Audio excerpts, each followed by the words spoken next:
பற்றி பார்க்க போகிறோன்னா, மலைவேம்பு வந்து பார்த்திங்கன்னா ஒரு விவசாயிக்கு நம்ம நடவு பண்ணி கொடுத்துருக்கோம். அந்த நடவு பண்ணதை எப்படியெல்லாம் வந்து பராமரிக்கணுன்றதை நம்ம இந்த வீடியோக்குள்ளே பார்க்க போகிறோம். இது எங்கே நம்ம நடவு பண்ணியிருக்கிறோன்னா, திண்டிவனத்துலேருந்து ஒரு 4 கிலோமீட்டர் ஊரல் பட்டணம்ன்ற கிராமத்தில் நம்ம நடவு பண்ணி கொடுத்துருக்கோம். அதனுடைய நீர் மேலாண்மை, உர மேலாண்மை, பராமரிப்பு முறை இதை பற்றி தான் நம்ம இந்த யூடியூப் வீடியோவில் நம்ம பார்க்க போகிறோம். வாங்க வீடியோக்குள்ளே நம்ம போகலாம்.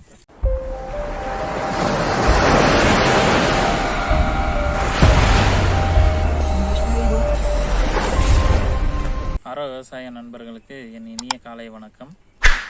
நம்ம முந்தின வீடியோவில் வந்து மலைவேம்பு நடவு செய்கிறத பற்றியும் அதை வந்து விற்பனைக்கு எப்படி கொண்டு போகிறத பற்றியும் நம்ம பேசியிருந்தோம்.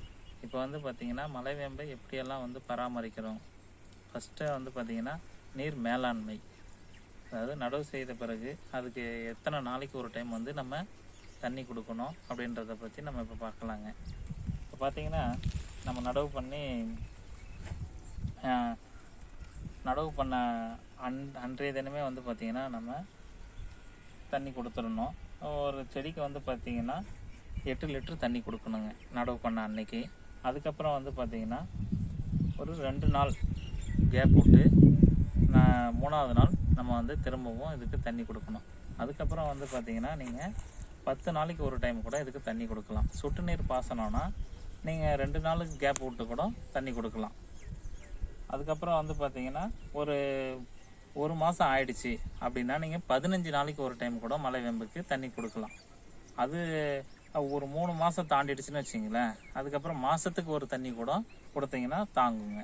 மலைவேம்பு பொறுத்தவரையில் வறட்சியான இடத்தையும் வளரும். ஆனால் வறட்சியான இடத்த வந்து பார்த்திங்கன்னா நம்ம மழைக்காலம் நெருங்கிறதுக்கு முன்னாடி வைக்கணுங்க.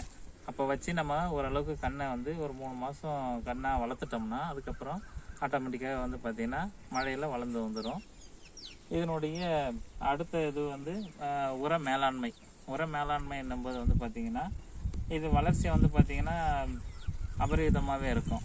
ஒவ்வொரு வருஷத்தில் வந்து பார்த்திங்கன்னா ஒரு 20 அடி உயரம் வளரக்கூடிய மரங்க இது. இதுக்கு வந்து பார்த்திங்கன்னா மரத்தினுடைய கனம் தான் நமக்கு தேவை. என்னென்னா இப்போ ஒரு பிளைவுட் கம்பெனியில் இந்த மரத்தை எடுக்கிறாங்கன்னா சுற்றளவு பொறுத்து தான் எடுப்பாங்க. அப்போ அந்த சுற்றளவு வரணும்னா நம்ம என்ன பண்ணணும், மரத்தினுடைய கனம் பெருக்கணும். கனம் பெருத்தால் தான் நமக்கு வந்து சுற்றளவு வரும். அதுக்கு நம்ம என்ன யூஸ் பண்ணுறோன்னா டிஏபி, டை அமோனியம் பாஸ்பைடுங்க. அது வந்து பார்த்திங்கன்னா அது கொடுத்தா தான் நமக்கு வந்து மரம் நல்லா கனமாக வளரும். அதே மாதிரி அது எவ்வளோ நாளைக்கு ஒரு டைம் நம்ம கொடுக்கணும் அப்படின்றது வந்து பார்த்திங்கன்னா வருஷத்தில் 3 அல்லது 4 முறை, 3 மாதத்துக்கு ஒரு டைமு, அப்படி இல்லைன்னா 4 மாதத்துக்கு ஒரு டைம் வந்து கொடுக்கலாம். நம்ம ஸ்டார்டிங்கில் இப்போ நடவு பண்ண 15ஆவது நாள் ஃபஸ்ட்டு ஒரு நம்ம டிஏபி கொடுக்குறோம். அப்போ எத்தனை கிராம் கொடுக்கணுன்னா 20 கிராம் ஒரு மரக்கன்றுக்கு டிஏபி கொடுக்கணுங்க. அதுக்கப்புறம் வந்து பார்த்திங்கன்னா அதிலிருந்து ஒரு 3 மாதம் கழித்து திரும்ப நம்ம டிஏபி கொடுக்குறோன்னா 40 கிராமாக கொடுக்கணும். அதுக்கப்புறம் 6ஆவது மாதம் நம்ம கொடுக்கும்போது 20 கிராம் ஆட் பண்ணி கொண்டிருந்தோம். 40 + 20 60 கிராம்.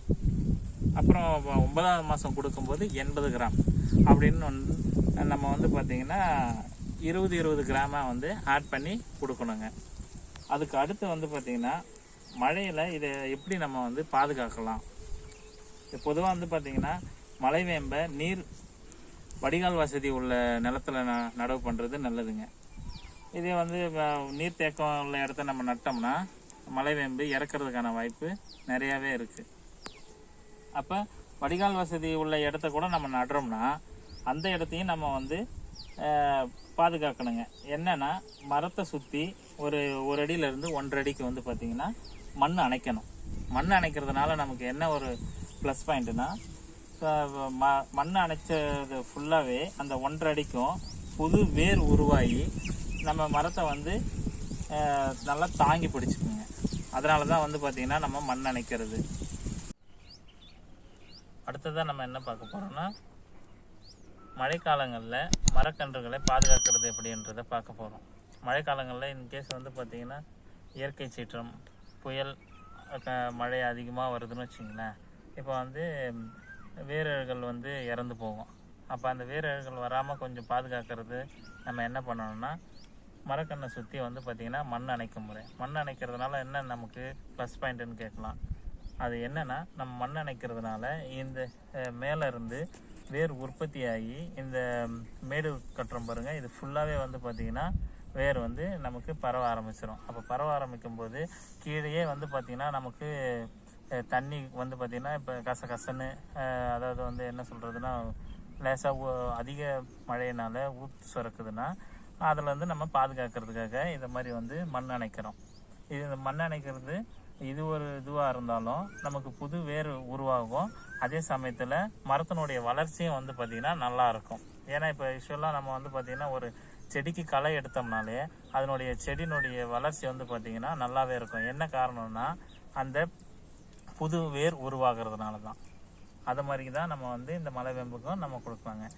இப்போ நீங்கள் இன்னொன்று கேட்கலாம், என்னென்னா நாங்கள் இதை இந்த அளவுக்கு நம்ம வந்து மண்ணை அணைச்சிட்றோம், அணைச்சிட்டு இதில் வந்து எப்படி நம்ம வந்து உரதம் கொடுக்கறது அப்படின்றத கேட்கலாம். இதுக்கு என்ன பண்ணணும்னா நம்ம முக்கோண ஷேப்பில், அதாவது வந்து பார்த்திங்கன்னா ஒரு மரக்கண்ணை சுற்றி 3 இடங்களில் கடப்பாறையை கொண்டு குழி போட்டு அதில் வந்து பார்த்திங்கன்னா டிஏபி போட்டு மண்ணை வந்து மூடி விட்டுட்டோம்னா நம்ம தண்ணி விடும்போது அதில் ஆட்டோமேட்டிக்காகவே நமக்கு வந்து பார்த்திங்கன்னா அந்த டிஏபி கொஞ்சம் கொஞ்சமாக கரைஞ்சி போதுமான அளவுக்கு மரக்கன்றுக்கு வேர் வழியாக சென்று விடுங்க. அதே சமயத்தில் இது இவ்வளோ தூரம் வேர் வருமானா கண்டிப்பாக வரும். இதுக்கு மலைவேம்பு பொறுத்தவரையில் சல்லி வேர் தான். இதில் வந்து பார்த்திங்கன்னா நம்ம இதிலேருந்து மரக்கன்றுலேருந்து ஒரு 5 அடி தூரம் வரல வந்து பார்த்திங்கன்னா வேர் வந்து பரவும். அதனால் வந்து நீங்கள் ஒரு மரக்கன்றுலேருந்து ஒரு 1.5 அடி 2 அடி தள்ளியே கூட குழி போட்டு டிஏபியை வந்து நீங்கள் வைக்கலாம். அடுத்ததாக வந்து நம்ம மலைவேம்பில் நம்ம என்னெல்லாம் வந்து பார்த்திங்கன்னா ஊடு பயிராக செய்யலாம் அப்படின்ற ஒரு இதுங்க. என்னென்னா நமக்கு வந்து வாழை 2 மலைவேம்புக்கும் நடுவில் ஒரு வாழை நம்ம வந்து பயிரிடலாம். மற்ற தானிய வகை அப்படின்னா வந்து பார்த்திங்கன்னா எண்ணெய் வித்துக்கள், வேர்க்கடலை, எள்ளு இதெல்லாம் நம்ம பயிர் செய்யலாம். அப்புறம் உளுந்து, இதெல்லாம் மாவு பொருள், உளுந்து, காராமணி, பச்சை பயிறு, இது எல்லாமே வந்து பார்த்திங்கன்னா ஊடு பயிரை பண்ணலாங்க. இது எவ்வளோ காலம் பண்ணலான்னா நம்ம 1.5 வருஷம் பண்ணலாங்க. 1.5 வருஷம் வந்து பார்த்திங்கன்னா மலைவேம்பில் ஊடு பயிர் பண்ணலாம். அதுக்கு மேற்படி நம்ம பண்ணணுன்னா ஊடு பயிராக கீரை வகைகளில் மட்டும் பண்ணலாம். கீரை வகைகள், அதுக்கப்புறம் வந்து பார்த்திங்கன்னா மாட்டினுடைய புல் தீவனம், இதெல்லாம் வந்து பார்த்திங்கன்னா அதுக்கு மேற்படி நம்ம பண்ணலாம். அது எவ்வளோ நாள் பண்ணலான்னா ஒரு 4 வருஷம் வரல பண்ணலாம். என்னென்னா அதெல்லாம் வந்து பார்த்திங்கன்னா கீரை வகைகள்லாம் வந்து மிதமான வெயில் இருந்தாலே போதும், கீரைலாம் வந்து பார்த்திங்கன்னா நல்லாவே வளரும்.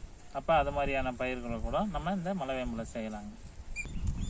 மலைவேம்பு தரமான நாற்றுக்களை நம்ம எப்படி வந்து நடவு பண்ணுறது, அது எது மாதிரியான ரகங்களை வந்து நம்ம நடவு பண்ணுறோம் அப்படின்றத நம்ம பார்க்க போகிறோங்க. இப்போ வந்து இதனுடைய ரகத்தினுடைய பேர் என்னென்னா MTP2 மேட்டுப்பாளையம் 2 வெரைட்டி. இது வந்து பார்த்திங்கன்னா ப்ளைவுட்டுக்குன்னு மாத்திரம் வர்றது.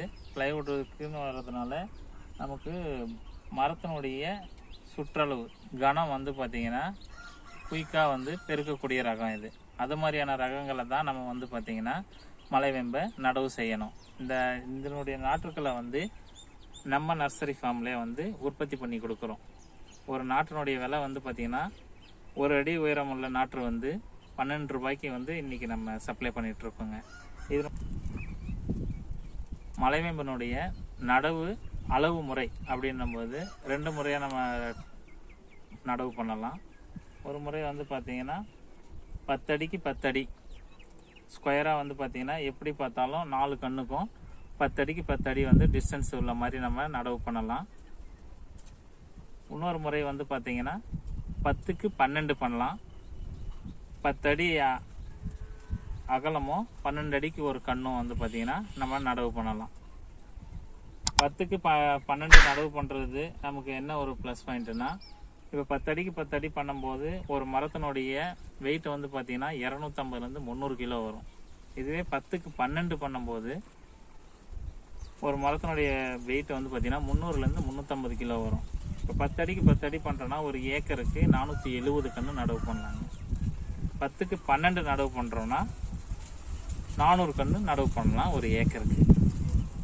நமக்கு வந்து சராசரியாக வந்து பார்த்திங்கன்னா ஒரு ஏக்கருக்கு ஒரு 5 வருடம் கழித்து 90 டன்னு கிடைக்குங்க நமக்கு.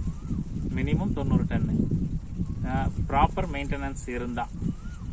ப்ராப்பர் மெயின்டெனன்ஸ் கொஞ்சம் குறைவாக இருந்ததுன்னா 70 டன்னு வரல எடுக்கலாங்க. ஒரு டன்னு வந்து பார்த்தீங்கன்னா 16 இன்ச்சு சுற்றளவுக்கு மேலே உள்ள மலைவேம்பு 8500 ரூபாய்க்கு வந்து பார்த்தீங்கன்னா நம்மளே ஷரான் பிளைவுட் கம்பெனிக்கு அக்ரிமெண்ட் பண்ணி கொடுத்துட்றோங்க.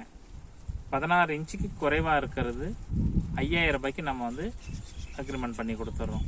இது எல்லாமே வந்து பார்த்தீங்கன்னா தரமான கம்பெனிக்கு விவசாயிகளுக்கு அக்ரிமெண்ட் நம்ம செய்து கொடுக்குறோங்க. ஷரான் பிளைவுட் கம்பெனியில் அக்ரிமெண்ட் பண்ணுறதுனால விவசாயிகளுக்கு என்ன பயன் அப்படின்னு கேட்டிங்கன்னா, ஷரான் பிளைவுட் கம்பெனி மலைவேம்புக்கு இன்சூரன்ஸ் பண்ணி தராங்க. நம்ம நடவு பண்ண 1 வருடம் முடிஞ்ச பிறகு 2வது வருடம் ஆரம்பிக்கும் போது நமக்கு ஷரான் பிளைவுட் கம்பெனியை இன்சூரன்ஸ் பண்ணி தராங்க. இது மாதிரி வந்து பார்த்திங்கன்னா எந்த கம்பெனியுமே எந்த மரத்துக்கும் இன்சூரன்ஸ்ன்றது இதுதான் முதல் முறைங்க. மற்ற எந்த கம்பெனியுமே வந்து பார்த்திங்கன்னா எந்த மரப்பயிருக்கும் இன்சூரன்ஸே கொடுத்ததில்லை. இதனால் வந்து விவசாயிகளுக்கு நல்ல மலைவேம்பு வரவேற்பு பெற்றுள்ளதுங்க. எந்த அளவுக்கு நம்ம வந்து உற்பத்தி அதிகரித்து நம்ம கம்பெனிக்கு கொடுக்குறோமோ அந்த அளவுக்கு வந்து பார்த்திங்கன்னா நமக்கு காலம் செல்ல நமக்கு வந்து ரேட் வைஸும் வந்து பார்த்திங்கன்னா கூடுதலாக்கி தருவாங்க. இப்போ வந்து நம்ம கரும்பை வெட்டி ஆலைக்கு கொடுக்குறோம் இல்லைங்களா, அதே மாதிரி தான் இந்த மலைவேம்பும். நம்ம மலைவேம்பை ஹார்வெஸ்ட் பண்ணி நம்ம கம்பெனிக்கு நம்ம தான் விவசாயி தான் கொடுக்கணும். விவசாயிக்கு எந்த அளவுக்கு லாபம் கிடைக்குன்னா வருடத்தில் 1 லட்ச ரூபாய் வந்து பார்த்திங்கன்னா லாபம் கிடைக்கும் ஒரு ஏக்கருக்கு.